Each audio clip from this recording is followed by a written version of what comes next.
Feels so weird recording a video.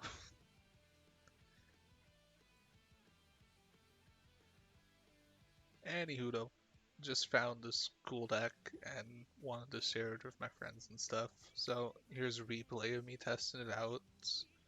Uh, the replay speed on this fiend is absolutely like super fast forward. So I'm just gonna keep pausing and unpausing to try to follow it. It's Runic Fableds, and Fabled Cerebral plus any runic spell probably gets you to this. There's a lot of RNG in this deck and a lot of decision making on which spells you're playing first and how you're cycling through everything. I'm still trying to figure it out. I think I just got a little lucky this game. So go for the level 2 fusion here. It discards Cerebral's cost, gets you to field spell. Cerebral special itself. Tune for Cupid Pits. Use Cupid Pits, make itself a level 6. Then go ahead and play the field spell. And then play another spell, go for another level 2. Then here I went ahead and tried to search for another copy of the field spell to both chain block the field spell's draw effects, and also just like in general to deck Finn before trying to draw more cards off the field spell. He asked Blossom, so I didn't get to deck Finn, but at least I protected the draw 2 on the field spell. So then we draw Majesty's, Instant Fuse, and Instant Fuse was really sick to draw. So we go for Chaos Ruler. Cupid Pits is mandatory, so we have to do a Chain Link 1. It would be really nice to use it as Chain Link 2 to chain block the Chaos Ruler, but you can't.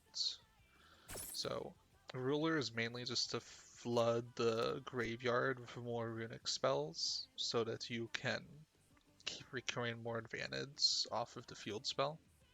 But all the Fableds are lights, Majesty's Fiends are lights, there's this small Lightsworn package, so there's a lot of good targets to get off it as well.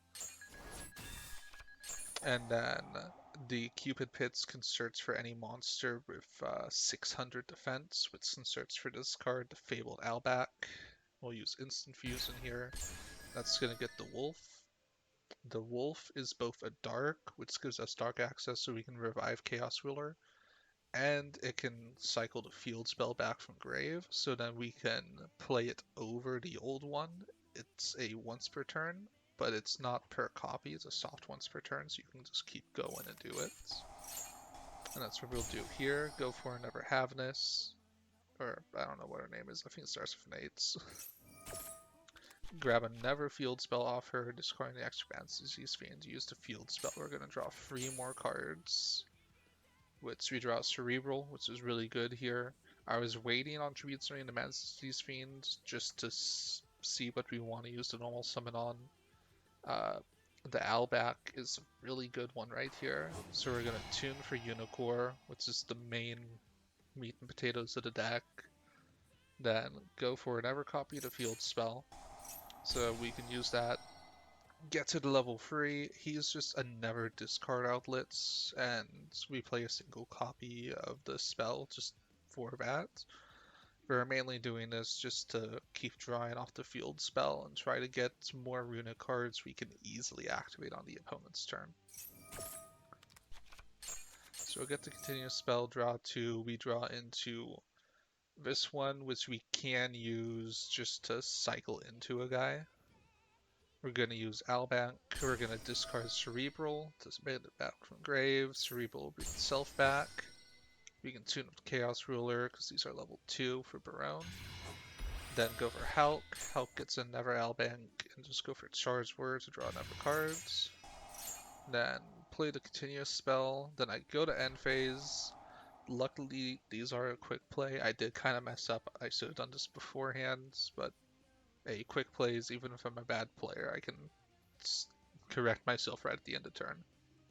So what we want to do with this deck is try to always have the same amount of cards in hand as the opponents. That way Fabled Unicore can negate those cards on resolution.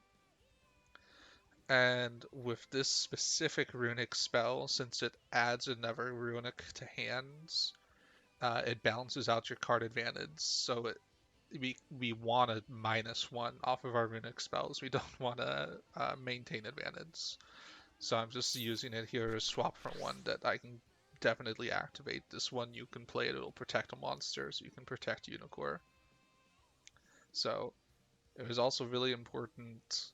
We want to make sure to have enough cards in our hands to where when the opponent starts their turn, they'll have exactly one more card. That way, the very first card they play will guaranteed be negated by the Unicore. So, banish more cards off the top. They go. First thing they do is Dark Ruler. Very silly. Unicore is a continuous effect. It does not activate as long as the same number of cards are in both players' hands. Whatever they try to do isn't going to work. So they went ahead and did that. Got negated. They specialed their monster. And then played their spell. So I'm going to try to play down to 2 cards in hand. After I played the first one, they chained another card in hand. So then I chained this. Now we both have 2 cards in hand, so the chain will resolve. It'll negate the first one. For some reason, Unicore doesn't negate the spell here. I'm not sure why. Um, it may just be Omega being whack, or it may be some ruling I'm unaware of, who knows. But negates their card in hand. They're down to 1 card in hand now, plus their negated monster off of the runic spell here. So then after that all resolves, we go use this to banish more cards, this to refill our hand to go into next turn, and then on resolution of that, they're going to use their fiend. It's going to go ahead and banish guys from my grave. We use Barone just to negate it, and chain Hulk to go into Desert Locust. Desert Locust will go ahead and discard the card out of their hands, and then they scooped. So that's all. It's just a really silly deck. I'm definite that I can get better at this and try to be more consistent to make better end boards. But I just thought this was really, really cool, so I wanted to show you guys. Yeah, that's all. So, laters.